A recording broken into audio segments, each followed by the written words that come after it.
Welcome student, आपका स्वागत है हमारे YouTube channel Manoj Kumar Ravi online classes में। यूँ तो यूट्यूब में बहुत सारे वृत्त के विषय में जानकारियाँ अपलोड हैं, इंट्रोडक्शन ऑफ सर्किल अपलोड हैं, लेकिन आज मैं जो आप लोगों को बताऊंगा वह छोटे क्लासों के लिए उपयोगी तो है ही, आपको 10 क्लास तक उपयोगी होगा। उसके विषय में आज हम जानकारी देने जा रहे हैं। तो आइए शुरू करते हैं यूट्यूब चैनल के इंट्रोडक्शन ऑफ सर्किल। तो यहाँ आप देख पा रहे होंगे कि इंट्रोडक्शन ऑफ सर्किल यानी वृत्त की जानकारी। तो वृत्त होता क्या है, हमने पहले ही लिख दिया है। बिल्कुल गोल आकृति को वृत्त कहा जाता है। यहाँ देख रहे हैं बिल्कुल गोल आकृति है, वृत्त है। इसका दूसरा परिभाषा होता है किसी समतल सतह पर निश्चित बिंदु से समान दूरी पर स्थित समान घेरे से बनी आकृति को वृत्त कहते हैं। उस निश्चित बिंदु को केंद्र कहते हैं। देखिए ये वृत्त है और उसका केंद्र यहाँ O है, केंद्र। अब है त्रिज्या की परिभाषा। केंद्र से, देखिए केंद्र से परिधि तक की दूरी यानी केंद्र से परिधि तक खींची गई रेखा को त्रिज्या कहते हैं। चित्र में OC त्रिज्या, देखिए यहाँ O से C तक क्या है, त्रिज्या है, जिसे R से सूचित करते हैं। अब है दूसरा में व्यास अर्थात डायमीटर। वृत्त की परिधि के एक छोर से दूसरे छोर तक, देखिए A से B तक खींचा गया है और ये कहाँ से जाता है, केंद्र से होता हुआ जाता है। कौन, व्यास। तो वही यहाँ पर लिखा हुआ, वृत्त की परिधि के एक छोर से केंद्र से होकर परिधि के दूसरे छोर तक खींची गई रेखा को व्यास कहते हैं। इसे सबसे बड़ी जीवा भी कहा जाता है। वृत्त में अनंत व्यास होते हैं। AB चित्र में व्यास है, देखिए यहाँ AB जो है व्यास है। अनंत व्यास हम लोग खींच सकते हैं, अनंत त्रिज्या भी खींच सकते हैं वृत्त के अंदर, और जीवाएं भी अनंत होती ही हैं। तो अब देखेंगे जीवा की परिभाषा। वैसी रेखा जो वृत्त के अंदर एक छोर से दूसरे छोर तक खींची गई रेखा जो केंद्र से नहीं जाती है, जीवा कहते हैं। एक वृत्त में अनंत जीवाएं होती हैं। यहाँ देखिए DE जीवा है जो केंद्र से नहीं जा रहा है, परिधि का एक छोर से दूसरा छोर तो जा रहा है लेकिन केंद्र से नहीं जा रहा, इसी को हम लोग जीवा कहते हैं। तो ये हो गई कुछ छोटी जानकारी। कुछ सामान्य सूत्र हैं।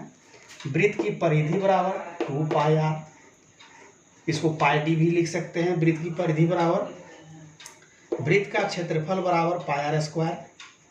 वृत्त की त्रिज्या बराबर परिधि बटा में 2π। वृत्त का व्यास बराबर होता है 2 गुना त्रिज्या यानी 2 गुना r। अर्धवृत्त का क्षेत्रफल बराबर होता है 1/2 गुना πr²। अर्धवृत्त का परिमाप बराबर होता है πr जोड़ 2r यानी r इंटू पाई जोड़ 2।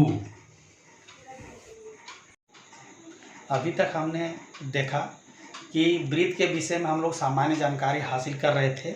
वो जो छोटी कक्षाओं में बतलाई जाती हैं, या वृत्त की परिभाषा हमने देखी, त्रिज्या की परिभाषा, व्यास की परिभाषा, जीवा की परिभाषा, इसके सामान्य सूत्रों को हमने अभी तक देखा है। अब हम लोग स्टूडेंट्स देखेंगे वैसे सूत्र जो बड़ी कक्षाओं में अर्थात मैट्रिक में की परीक्षा में आते हैं, इंटर की परीक्षा में आते हैं, कंपटीशन की परीक्षा में आते हैं, रेलवे हो या SSC हो या NTPC हो या GD हो या पुलिस बहाली हो, उसमें कुछ ऐसे प्रश्न आते हैं जिनकी जानकारी अब मैं देने जा रहा हूँ। तो इसको हमने पहले लिख लिया है। तो यहाँ पर देखते हैं कि वृत्त ये जो है, वृत्त को अगर आधे से अगर लाइन खींच दिया जाए और 2 भाग में जब वृत्त बढ़ जाता है तो इसको हम लोग अर्धवृत्त कहते हैं। यानी 2 भाग में बढ़ गया, पहला भाग दूसरा भाग, तो ये अर्धवृत्त हो गया। तो उसी में हम लोग आते हैं कि वृत्त के चतुर्थांश का क्षेत्रफल, चतुर्थांश मतलब इसके चौथे भाग का। अगर हम लोग वृत्त बनाए और उसको 4 भाग कर दे तो इसके चौथे भाग का यानी इसका क्षेत्रफल, चतुर्थांश का क्षेत्रफल हुआ 1/4 गुना πr²। अब वृत्त के चाप की लंबाई, चाप किसको कहते हैं, जैसे हम लोग कोण बनाते हैं अगर कोण बनता है तो इसके बीच में जो ये होता है, इसके बीच में जो होता है गैप होता है उसको चाप कहते हैं। तो ये ए से बी तक, यहाँ से यहाँ तक एक चाप कह सकते हैं। तो वृत्त का चाप बराबर 2 पाई आर थीटा बटे 360 डिग्री या फिर पाई आर स्क्वायर थीटा बटे 360 sorry pi are square theta बटे 180 डिग्री हम लोग लिखते हैं। अब त्रिज्या खंड का क्षेत्रफल, त्रिज्या खंड किसको कहते हैं? क्या होता है, एक वृत्त में हम लोग त्रिज्या से उसका कुछ भाग, जैसे ओ से ए, ओ से बी, तो ये पूरा ओ ए बी ये पूरा त्रिज्या खंड कहलाएगा। और त्रिज्या खंड का क्षेत्रफल क्या होगा? पाई आर स्क्वायर थीटा बटे 360 डिग्री। अब है लघु वृत्त खंड का क्षेत्रफल। तो लघु वृत्त खंड का क्षेत्रफल बराबर है पाई आर स्क्वायर थीटा बटे 360 degree minus 1/2 are square sine theta. Theta क्या होगा? यहाँ पर जितना थीटा बनेगा, थीटा में कुछ भी हो सकता है 30 डिग्री होगा, हो सकता है 45 डिग्री होगा, हो सकता है 60 डिग्री होगा, हो सकता है 90 डिग्री होगा। तो जो हम लोग 10 क्लास में पढ़े हैं साइन का वैल्यू 30, 45, 60, 90 या जो भी हो सकता है, 0 डिग्री भी हो सकता है या और भी कुछ वैल्यू हो सकता है, उस वैल्यू को हम लोग यहाँ पुट करेंगे। उसके बाद 5 नंबर में है दीर्घ वृत्त खंड का क्षेत्रफल। इसका फॉर्मूला होगा वृत्त का क्षेत्रफल माइनस लघु वृत्त खंड का क्षेत्रफल, जिसका फॉर्मूला है pi are square minus into pi are square theta बटे 360 degree minus 1/2 are square sine theta.